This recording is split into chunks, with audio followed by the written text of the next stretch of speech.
capítulo 32. Então nós vamos ler Jeremias 32, do verso 38 a 41. Tá? Jeremias, capítulo 32, verso de número 38 a 41.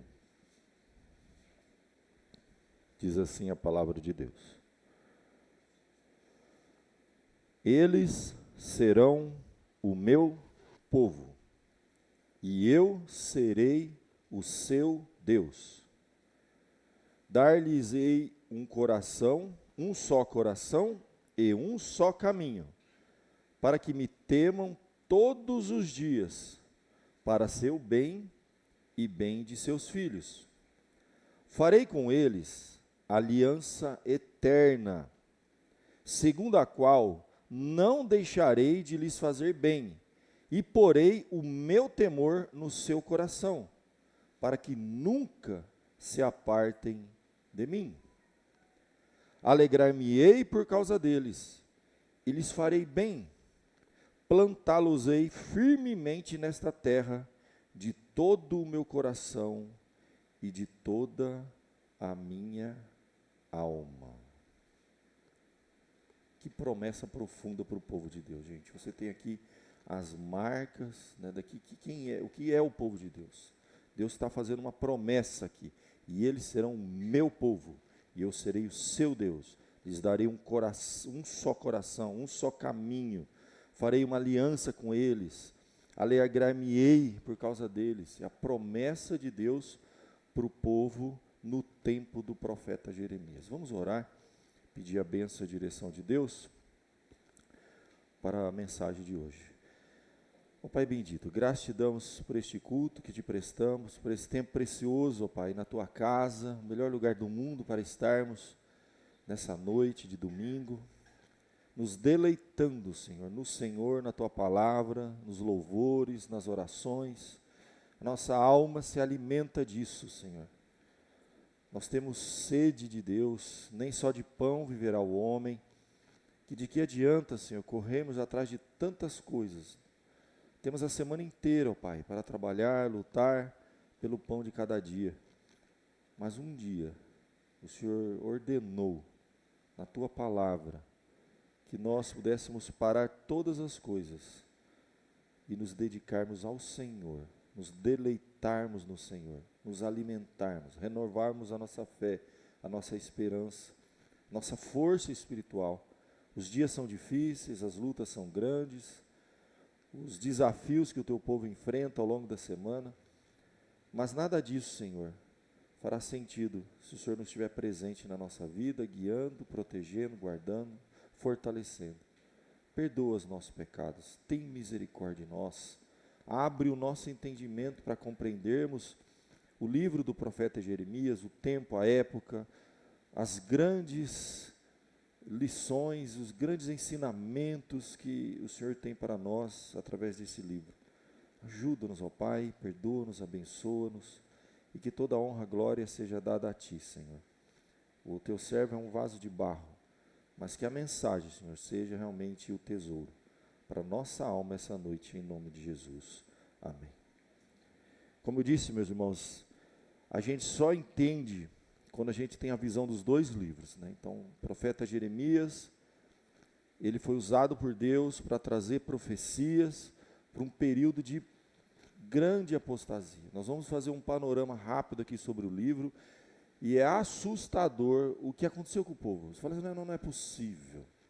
Eu acredito assim, gente, fala, não, esse aqui é o povo de Deus mesmo? É o povo da aliança, é o povo que conhece a palavra? É.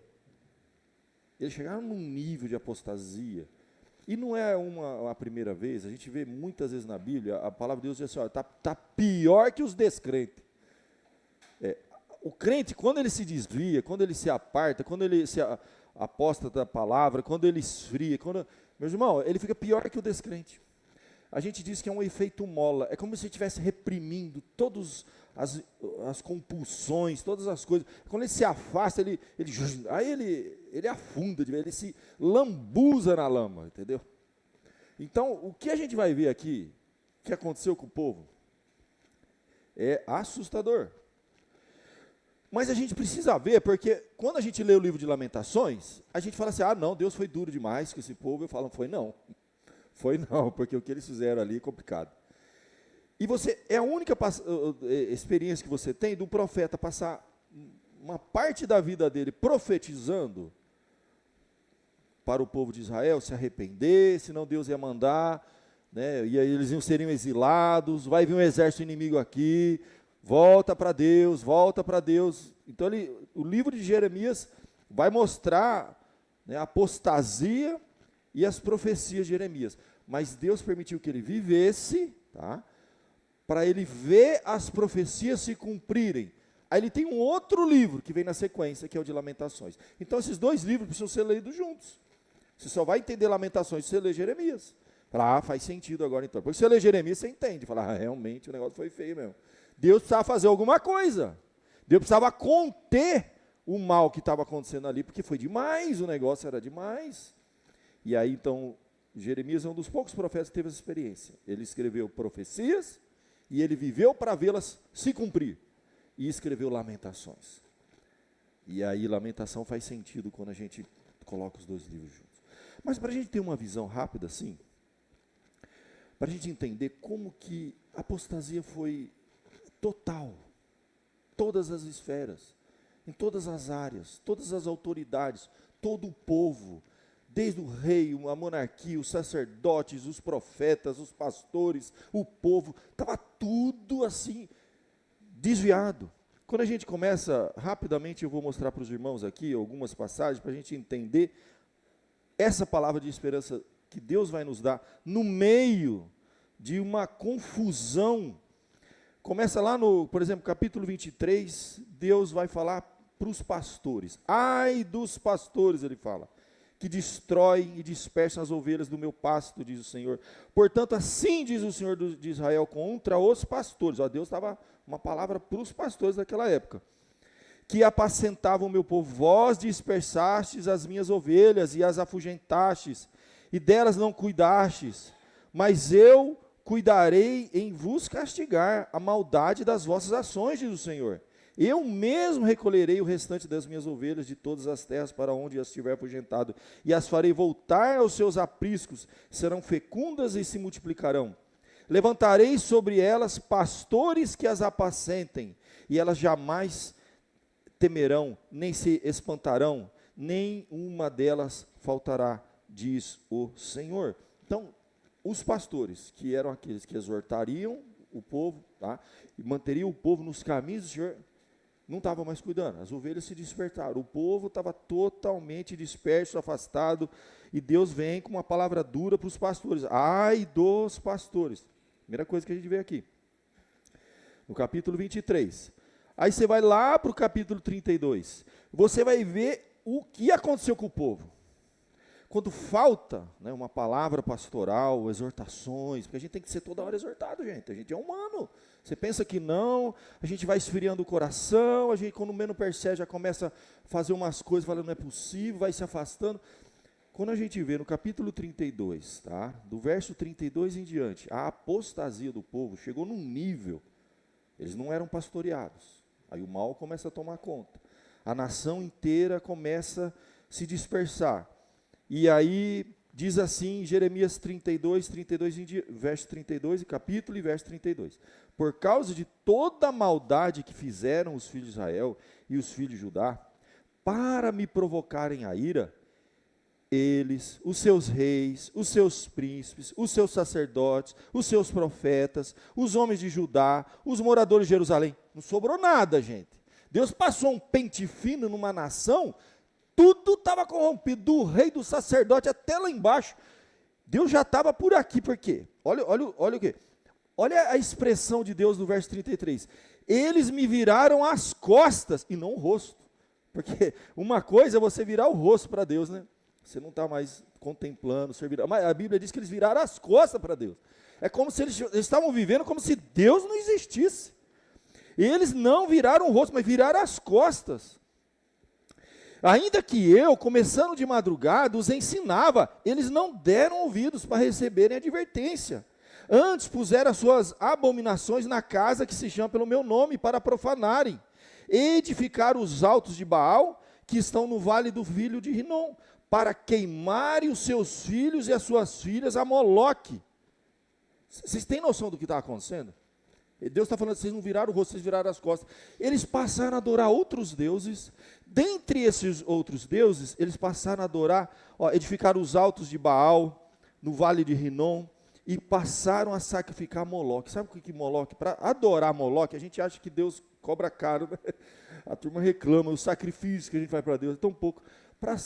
Para servir a Moloque é o seguinte, você vai ter que sacrificar o seu filho, o primogênito. Então havia um tipo de uma frigideira de bronze gigante assim, e os pais jogavam os filhos embaixo da frigideira de bronze, um fogo queimando, e as crianças caíam lá e eram derretidas ao deus Moloque. Então o povo de Deus, que conhecia a palavra, que adorava a Deus, que conhecia o testemunho, conhecia a Bíblia, por isso que Deus está falando, vocês não viraram o rosto, vocês viraram as costas. Eles estavam sacrificando os próprios filhos, queimados vivos, aos deuses pagãos daquela. Você tem noção que ponto que chegou a coisa?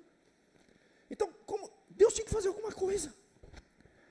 Porque o crente, quando desvia, gente, ele não peca, ele se lambuza no pecado, entendeu? Ele foi num nível tal que fala, não é possível que eles estão fazendo isso. Deus mesmo fala assim, olha, eles viraram as costas, e eu de madrugada, é a ideia de que Deus mandava profeta, isso de tempo em tempo acontecia. Deus mandava o profeta, sabe o que eles faziam? Eles matavam os profetas, prendiam os profetas, adoravam outros deuses, sacrificavam os próprios filhos, abandonavam a Deus, faziam coisas terríveis.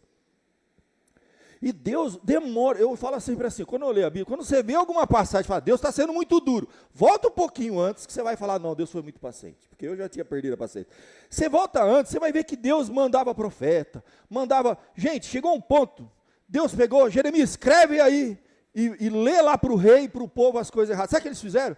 Pegaram o livro e tacaram fogo. Deus mandava uma profecia escrita pelo profeta, eles pegavam o livro e punham no fogo o livro, não querem ouvir a Deus. Estava nesse nível a coisa, gente. O profeta pregar, a turma rasgava a Bíblia, não quero ouvir Deus, mas não. Deixa eu adorar Moloque, sacrificar meus filhos. Toda a nação do sacerdote, o rei até lá embaixo, está tudo corrompido, fazendo loucuras. Foi um período de loucuras. E fala assim, gente, que ponto que chega. Dá até medo. Mas a gente vê que nós precisamos sim ser constantemente exortado, gente.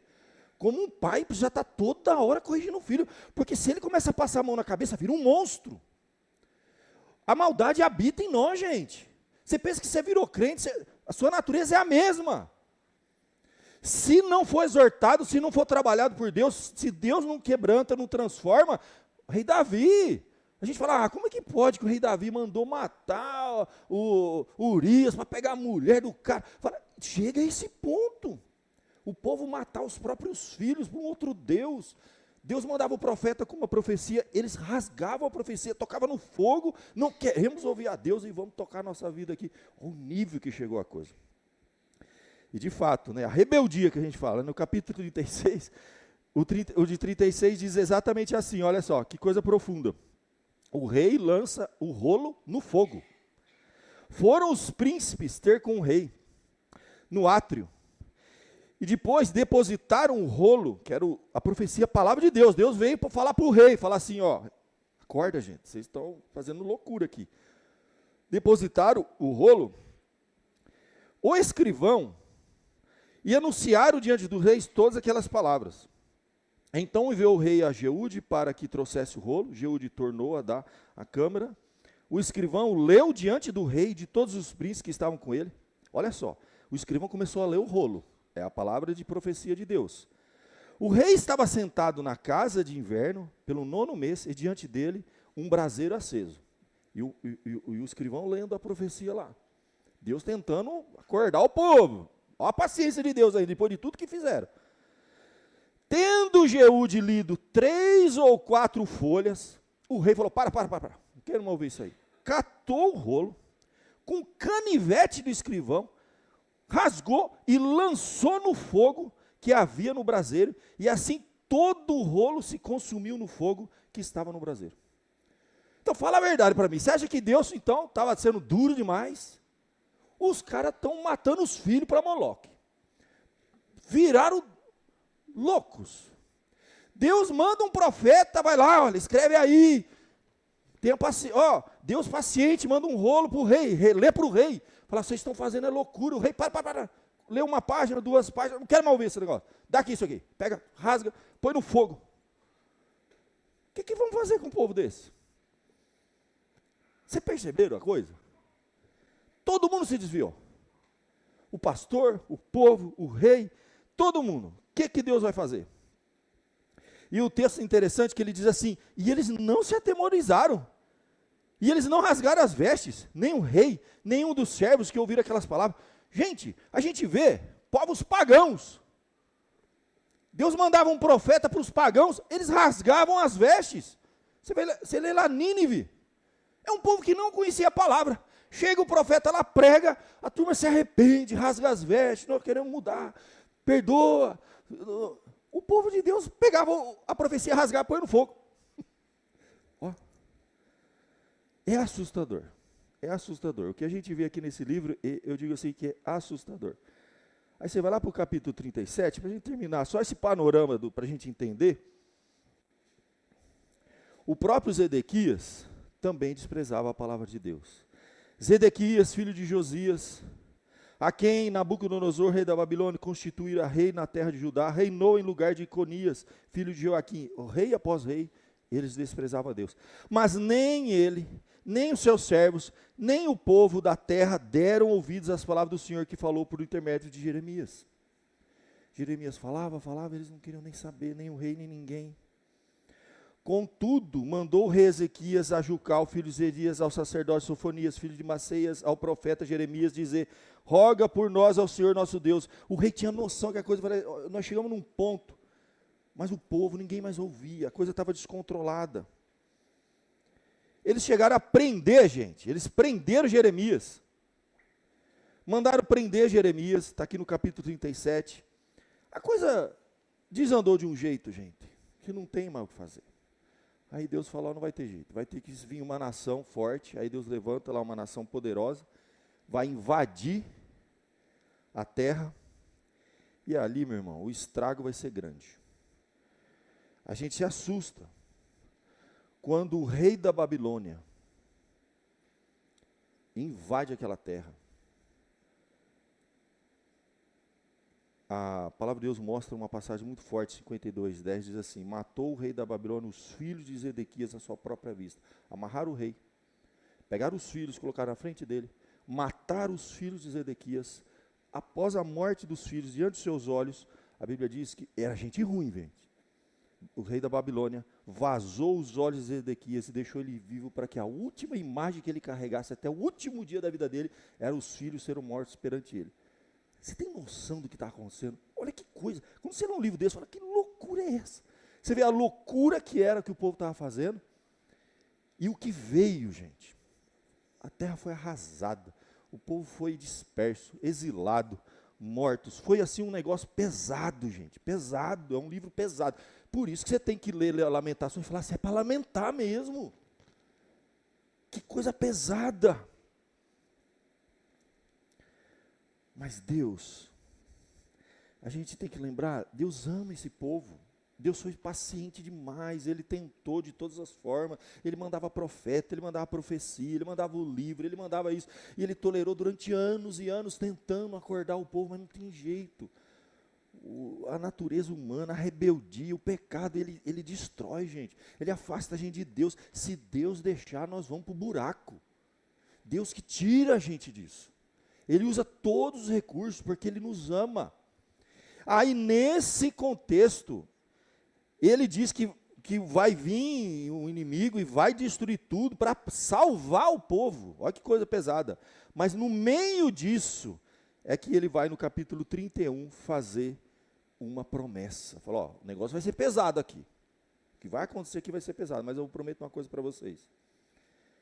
Capítulo 31, verso 31. Eis que virão dias, diz o Senhor, que eu firmarei uma nova aliança com a casa de Israel e com a casa de Judá. Não conforme a aliança que eu fiz com seus pais, num dia que os tomei pela mão para o tirar do Egito. Porquanto eles anularam a minha aliança, não obstante eu os haver desposado, diz o Senhor. Mas esta é a aliança que eu firmarei com a casa de Israel depois daqueles dias. Na mente lhes imprimirei as minhas leis. Também no coração lhes escreverei. E eu serei o seu Deus, e eles serão o meu povo. Não ensinará jamais cada um ao seu próximo, nem cada um ao seu irmão, dizendo, conhece ao Senhor, porque todos me conhecerão, desde o menor até o maior, diz o Senhor. Pois perdoarei as suas iniquidades e os seus pecados jamais me lembrarei. Então Deus faz uma promessa. Deus não abandona o seu povo. Poderia abandonar depois de tudo que fizeram. Deus corrige e promete, eu vou trazer vocês de volta e vou restaurar, e todos vocês vão me adorar. Aí, que no meio dessa promessa de salvação, de restauração, você vê o capítulo que nós acabamos de ler, que é o 32, verso 38 em diante, aí faz sentido. Então Deus está fazendo essa promessa no meio do caos. Do caos. Deus faz uma promessa. O verso que eu li no início. 32, verso 37. Capítulo 32, verso 38 a 41. No 37 ele ainda diz assim: eis que eu os congregarei de todas as terras para onde os lancei na minha ira, no meu furor e na minha grande indignação. Mas eu tornarei a trazê-lo a este lugar, e farei que nele habite seguramente. Aí vem a promessa que a gente leu no início. E eles serão o meu povo, e eu serei o seu Deus. Você está percebendo que Deus não abandona. Deus está prometendo aqui que no meio de todo aquele caos, ele fez de tudo, não tem jeitão para... Tá bom, o homem só aprende apanhando mesmo. Aí vem o exílio, todo o sofrimento, livro de lamentações, mas Deus promete, vocês vão voltar. Só que vocês vão ter que passar num vale. Deus vai moldar aquele povo para eles voltarem de novo. Aí ele continua as promessas. Eu vou dar um só coração e um só caminho, para que me temam, porque não estavam temendo. Para que me temam todos os dias, para o seu próprio bem e o bem de seus filhos. Esse é o Deus que nos ama. Quando Ele faz algo na nossa vida, é para o nosso bem. Até quando alguma coisa ruim, Deus transforma mal em bem. E Ele está dizendo claramente aqui, eles serão o meu povo, eu serei só Deus, eu vou dar um coração para eles, para que eles me temam, e para que o próprio bem deles, dos seus filhos. E eu farei com eles uma aliança eterna, segundo a qual não deixarei de lhe fazer o bem. Porei o meu temor no coração deles, para que eles nunca mais se apartem de mim. Alegrar-me-ei por causa deles, lhe farei bem, plantá-los-ei firmemente nesta terra, de todo o meu coração e de toda a minha alma. É o texto que nós lemos. Então, esse texto, fora do contexto, não faz sentido nenhum. Ai, que promessa bonita, como Deus é bom, né? Mas quando você põe dentro do livro e você entende o que o povo estava fazendo e que essa promessa significava, você fala, nossa, meu Deus. No meio de tudo isso, Deus faz então essas promessas, que para mim são marcas do verdadeiro povo de Deus. A primeira marca que Deus coloca aqui, no meio daquele caos, de um povo totalmente rebelde, que não tinha mais nada de Deus ali, Deus fala assim, ó, dar-lhes-ei um só coração e um só caminho para que me temam. A primeira marca do povo de Deus, sabe o que é? Coração transformado. Deus vai trabalhar no nosso coração, gente. Ele vai mudar o nosso coração. É uma promessa. Eu vou dar um novo coração, a Bíblia muitas vezes fala, dar-lhes um novo coração. Primeira coisa que Deus faz quando Ele reúne o seu povo, é transformar o nosso coração. Trabalhar de uma forma no nosso coração. Ele está prometendo, a primeira marca, primeiro sinal que ele fala, dar-lhe um só coração. E você vai ver que isso se repete em muitos e muitos textos. Ezequiel 36 diz no verso 24, tornar-vos-eis entre as nações e vos congregarei de todos os países e vos trarei para a vossa terra. Então aspergirei água pura sobre vós, e ficareis purificados de todas as vossas imundícias e de todos os vossos ídolos, e dar-vos-ei um coração novo, e porei dentro de vós um espírito novo, e tirarei de vós o coração de pedra, e darei um coração de carne. porei dentro de vós o meu espírito, e farei que andeis nos meus estatutos, nos meus juízos, observeis. Habitareis na terra que eu dei aos vossos pais, e sereis o meu povo, e eu serei o vosso Deus. Primeira coisa que Deus faz, gente, é uma marca que a gente tem que olhar. Deus está transformando. Gente, vamos continuar pecador até o fim, e se Deus soltar, a gente desvia. Pode ter certeza de uma coisa, nós todos é como se fosse um carro desalinhado. Você já pegou o carro desalinhado? Aí você solta a direção, ele... Se Deus soltar você, a sua própria vontade, você vai desviar. Mas é certeza, falar, eu não, pastor, meu coração é muito bom. Você confia nele? Graças a Deus. Quando meu pé começa a desviar, Deus já, já volta rapidinho, tá bom, Deus, estou certinho aqui, vamos firme. Ele conhece o nosso coração. Ele sabe, gente. Se Deus soltar, a pior coisa que pode acontecer na vida nossa, sabe o que é? É Romanos 2. Deus os entregou a sua própria vontade. É quando Deus fala assim, ó, seja feita a tua vontade, meu filho. Vai, segue o teu coração, faz o que está no teu coração, seja feliz. É o que o mundo ensina para a gente. Segue o teu coração. Pior coisa que Deus pode fazer para o povo é falar assim, ó, seja feita a tua vontade. Deus falar para o povo, seja feita a tua vontade. Isso é, na Bíblia, em Romanos, é juízo de Deus. É Deus entregando o seu povo a sua própria vontade. Por quê? Ah, meu irmão, sabe quando a gente fala aquela expressão popular? É dar corda para o cara se enforcar. Deus fazer a minha vontade é dar corda. Eu vou me arrebentar. Deus não faz a minha vontade. Deus quebranta, transforma, dá um novo coração e fala, ó, fica firme aqui. Não desvia nem para a direita nem para a esquerda. É Deus amando a gente.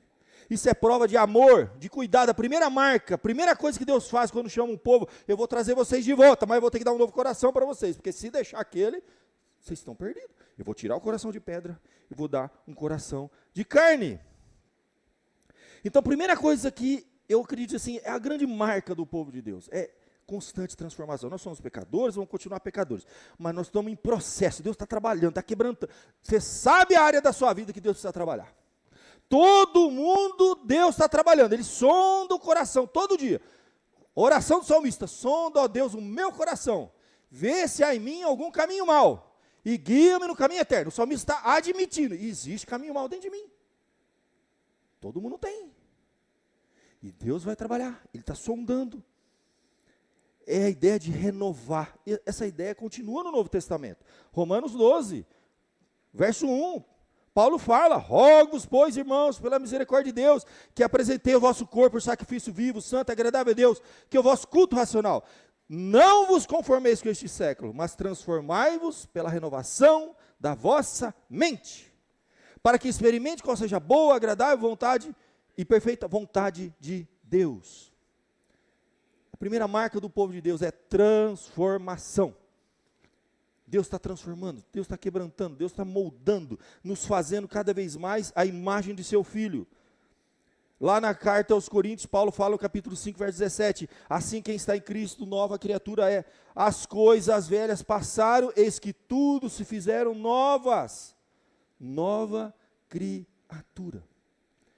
E Gálatas, eu acho muito interessante o jeito que ele coloca, porque estava havendo uma discussão lá sobre circuncisão. Como a gente tem as nossas discussões teológicas, não é errado, a gente tem que crescer, a gente tem dúvidas, a gente tem questionamento, mas parece que Paulo meio que fala assim, ó, gente, ó, o mais importante, Gálatas 6,15, não é nem circuncisão, nem incircuncisão, mas o ser uma nova criatura. É como se Paulo falasse assim, ó, o negócio é o seguinte, está transformando? Você está ficando cada dia mais parecido com Jesus? Eu sei que falta muito ainda, eu sei. Mas está melhorando um pouquinho, nem que seja um pouquinho assim. Ó. Hoje você está um pouquinho mais parecido com Jesus do que ontem. No sentido de presente e passado. Deus vem trabalhando na sua vida. Você está sendo um marido mais carinhoso com a sua mulher? A mulher que sabe. Fala, ah, não pastor, está piorando. Quanto mais velho fica, mais cavalo fica. Então tem uma coisa errada com ele. E a mulher está sendo cada vez mais dócil na medida que ela amadurece em Cristo. E os filhos estão sendo cada vez mais obedientes, tementes. Como é que está sendo? Você sabe, meu irmão. Pastor, está só piorando em casa. Todo mundo está cada dia pior. Tem uma coisa errada. Você foi chamado para ser transformado. Você está 10, 20, 30 anos estudando a Bíblia, o Espírito Santo trabalhando, você vem louvar a Deus. O que a gente vem fazer aqui? A gente vem aqui por um propósito, gente. Na medida que a gente adora a Deus, você sabia que a adoração é assim, ó, você vai se tornar cada vez mais parecido a quem você adora. É isso. Adoração é isso. Adoração é você abrir o seu coração, a sua alma, e você como um espelho, você se entrega e você vai ficando cada vez mais parecido a quem você adora. Sabia? A Bíblia não fala? Por exemplo, a idolatria. Tem olhos, não veem, tem boca, não fala, não sei o que. Torne semelhante a ele todos os que o adoram. Você sabia que a gente vem na igreja com um único propósito? Adorar a Deus, porque Ele é digno de toda honra, glória, adoração, mas ficar mais parecido com Ele. É isso. Então, quando a gente deixa de cultuar a Deus, deixa de louvar a Deus, deixa de estar aqui nesse momento extraordinário, é um momento de transformação. É que a imagem de Cristo, ela é pregada em nós. A gente tem que sair daqui e falar assim, ó, como é que eu posso ser um marido melhor? Uma esposa melhor, um filho melhor, um servo de Deus melhor. O culto é para isso, gente. Não importa se arrepiou, nossa, a mensagem foi emocionante. O que ele falou? Não lembro, mas eu emocionei. Me deu emoção. Vai do cinema, é a coisa mais emocionante do cinema, aquele telão, música, aquele som. Vai, emoção a gente tem em todo lugar. A gente veio aqui para ser transformado, é só para isso. Aqui é um lugar que a gente fica cada vez parecido mais com a imagem de Cristo. Por isso que a Bíblia fala, tudo coopera para o nosso bem. Tudo coopera para o nosso bem. Aí você continua lendo, todas as coisas cooperam para o nosso bem, para que sejamos transformados à imagem do seu Filho. Tudo que Deus faz na sua vida é para que você seja, cada dia, mais parecido com o Filho Jesus. Ponto. Tudo. Coisa boa, coisa ruim, Deus transforma. Às vezes Deus manda umas coisas duras na nossa vida, que quebranta a gente, que mói a gente, que fala, meu Deus, não estou aguentando. Aí você se renova. Você renova suas forças no Senhor. Você adora a Deus, você louva a Deus, você busca a Deus, e você não percebe, mas você está um pouquinho mais parecido com Ele. E você ganha força e continua caminhando. Deus abençoa, dá saúde, trabalho, família. Daqui a pouco vem de novo. Põe a gente no liquidificador e liga no último. Aí você sai de lá, meu Deus, o que está acontecendo na minha vida? Ele te mudou mais um pouquinho. E a gente vai a vida toda, a Bíblia diz de glória em glória, sendo transformado à imagem do seu Filho. A Bíblia fala como um espelho, a gente olha para Jesus, adora Jesus e fica mais parecido com Jesus. Essa é a marca mais importante do povo. Desde a antiga aliança, Deus fala assim, eu vou tirar vocês lá da terra do exílio, vou trazer vocês de volta e eu vou dar um coração novo para vocês. Para que vocês me temam. Está aqui, ó, promessa. Primeira coisa que Deus faz na nossa vida é transformação. Segunda coisa que Ele diz, no verso 40. E agora eu vou fazer com vocês uma aliança eterna. E sabe qual é a promessa dele? Ele diz assim, ó, segundo a qual não deixarei de lhes fazer o bem, e porei o meu temor no seu coração, para que nunca vocês se apartem de mim. Segunda promessa que você tem, segunda marca que você é filho de Deus, é o seguinte, Deus fez um pacto com você. Deus fez uma aliança com você. E Ele prometeu, nessa aliança, claramente, está aqui, ó, eu faço um pacto, uma aliança eterna, ela não tem fim, ele não vai terminar, é eterna, Deus prometeu, Ele vai cumprir, Ele não vai deixar de fazer o bem, vai colocar o temor dEle no seu coração, Ele vai pôr, Ele coloca isso dentro da gente, para que a gente nunca mais se aparte de mim. Deus está fazendo uma promessa, que nunca, por isso que Ele vai falar lá em Romanos, nada poderá nos separar do amor de Deus está aqui Jesus. Nem você mesmo. Nem nós. Se a gente quiser romper com Deus, se apartar de Deus, Ele não vai deixar. É a promessa de Deus. Por mais ruim que seja o coração do homem, por mais duro que a gente seja, por mais pecador que a gente seja, Deus está fazendo uma promessa que Ele vai até o fim com a gente, Ele não vai abandonar a gente. A gente pode até, em alguns momentos da nossa vida, porque isso aconteceu com o povo lá, a gente leu aquilo e fala, não é possível. Pode ser que a gente, ao longo da nossa vida, tenha momentos que a gente quer romper com Deus, que a gente não quer mais saber de Deus, porque o coração do homem endurece e se rebela, e pode ser, mas Deus promete assim, ó, nada. É uma promessa, Ele está dizendo aqui, vou fazer um pacto com você, que você nunca vai se separar de mim. Isso é maravilhoso, gente. Nada. Nem se você quiser. Você fala assim, eu vou romper com Deus agora. Mas não, Ele vai, pode ser até que Ele tenha que te quebrar, mas Ele traz de volta. Ele traz de volta. É uma promessa. Não tem promessa mais maravilhosa. Deus está fazendo uma aliança com você. E Ele vai estar com você até o fim. Nada poderá nos separar do amor de Deus. Tudo coopera para o nosso bem, como nós já falamos. Esse segundo ponto também reforça isso. Eu estou fazendo uma aliança aqui, ó, eu não deixarei de lhe fazer o bem, e tudo coopera para o nosso bem.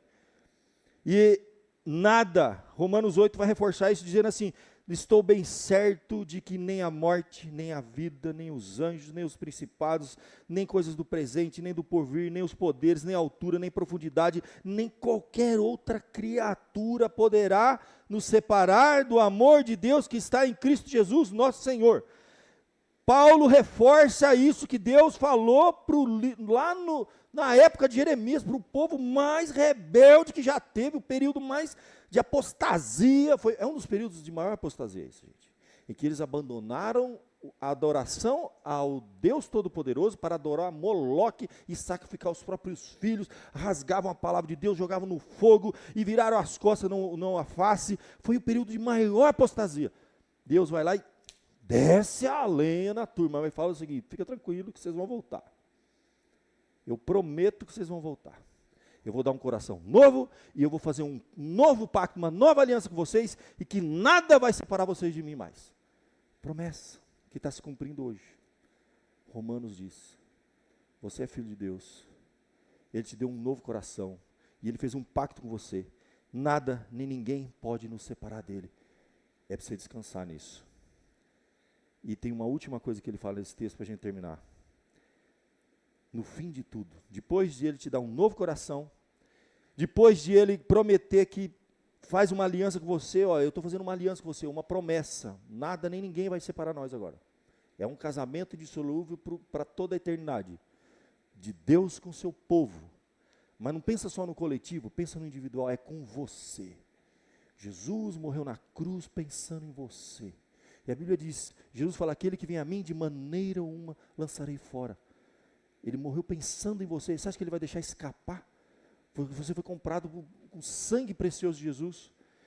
A gente não tinha nada de bom, gente. A gente é isso aqui, gente. Só soltar. Se soltar, a gente vai igualzinho. Quantos e quantos estavam na igreja louvando a Deus, conheciam a palavra de Deus e se afastam, adoram outras coisas, outros deuses. Fala assim, não é possível, parece que é até pior. E às vezes a Bíblia fala, vocês estão pior que os descrentes. Isso acontecia no Antigo e no Novo Testamento. Mas Deus está fazendo uma promessa, ó, nada vai nos separar. É promessa de Deus. E por fim, olha que coisa linda que Ele faz. A terceira e última coisa. Verso 41. Alegrar-me-ei por causa deles. Você, Deus está prometendo que você vai ser motivo de alegria dEle. Deus se deleita com a gente. Mas como? Se eu sou um pecador miserável, eu não tenho nada de bom. Mas Deus está falando, eu vou te dar um novo coração, vou fazer um pacto com você e vou me alegrar com você. Deus tem prazer na gente, você acredita nisso? Deus gosta quando a gente ora, Deus tem prazer que você vem na igreja adorar Ele, Deus tem prazer, Ele está falando, alegrar-me-ei por causa deles, e eu lhes farei bem, plantá-los-ei firmemente nessa terra de todo o meu coração, de toda a minha alma. Deus está falando assim, ó, eu vou me alegrar de todo o coração, de toda a minha alma com vocês. Você já imaginou que coisa maravilhosa? Deus, Criador do universo, pega você, te dá um novo coração, faz uma aliança com você, e fala, cara, você é motivo de alegria agora. Deus se alegra com a gente. Isso é maravilhoso demais, gente.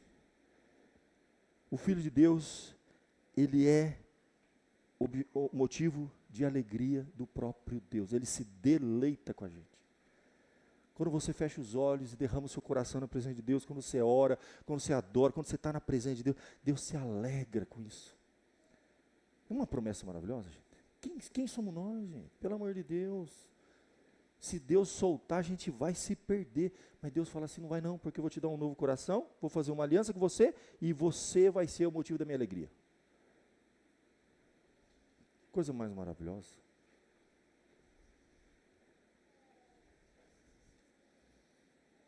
É como um pai, gente. Gera filhos transformados. Se compromete, faz pactos de aliança totalmente com esses filhos. E agora se alegra com o filho. Sabe quando a gente tem filho pequeno? Depois que cresce só dá problema, né? Mas quando é pequeno, você sabe, né? É uma alegria, né, gente? A gente se alegra. A coisa mais gostosa do mundo é você chegar em casa depois de um dia cansativo de trabalho, abrir a porta de casa e ver seu filho correndo, gritando, e pula no colo. Você está cansado, mas parece que suas forças renovam. Sabe, o pai se alegrar com o filho. Deus está falando isso, Deus gerou vocês. Deus deu um novo coração, fez uma aliança, e Ele diz assim, eu me alegro com vocês. Parece que, sabe, assim como um pai tem a alegria de reencontrar os filhos no final de um dia cansativo, tem coisa mais maravilhosa, quem já teve filho sabe. Né? Depois de um certo tempo, ele só vem para pedir dinheiro, entendeu? Aí é só preocupação, não, estou brincando, mas geralmente é assim, né? Eles casam, vão embora e continuam dando problema.